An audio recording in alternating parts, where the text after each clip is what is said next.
Hello everyone, my name is Marco, and in this video we're going to be talking about The Karate Kid and why you should watch it tonight. This is the series where I try to recommend you guys films by using all the factors that you'd think about on any given night that you'd sit down and watch a movie. Stuff like runtime, ratings, and the director. And these are supposed to be pretty quick, so let's get started. The Karate Kid, made in 1984, is basically a martial arts movie mixed in with a coming-of-age movie. It's about a boy named Daniel who moves to California with his mom and begins to learn karate in order to defend himself from some bullies. This is, first and foremost, a fun movie. It has a lot of humor sprinkled in throughout that's actually really funny and really not as cheesy as you'd expect for an 80s coming-of-age movie.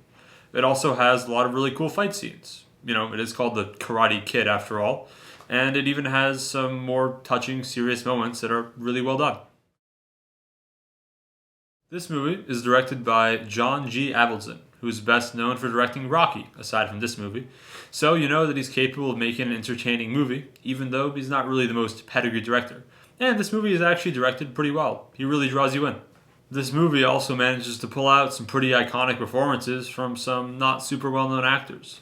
Pat Morita is best known from this movie and for the show Happy Days, and he actually gives a really awesome performance as Daniel's sensei, Mr. Miyagi.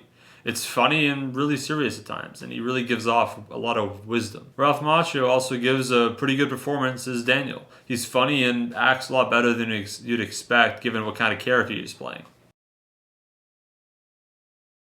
For runtime, The Karate Kid clocks in at 126 minutes, which is just over 2 hours. Normally, you'd expect that this is a bit too long for a coming-of-age karate movie, but I was actually surprised to see that it was this long. I think it actually flows really well for its length. Lastly, The Karate Kid has a 7.3 out of 10 on IMDb and a 3.7 out of 5 on Letterboxd, which are pretty respectable ratings, and I would consider them to be fair. That being said, they don't really account for the fact that this is a really iconic movie, and it was super popular in the 80s, and even if you haven't seen it, you've probably heard of it. And so its iconic status should just give you another reason to watch the movie. Well, that's pretty much all I had to say about The Karate Kid, and I hope I convinced you to watch the movie. It's a fun one, after all. And those are also pretty much all the factors that I tend to go through when I go to pick a movie on any given night. And I expect it's mostly the same for you guys too. And I hope that you guys liked the video, and if you did, maybe consider leaving a like and subscribing to the channel. Because movies, you know?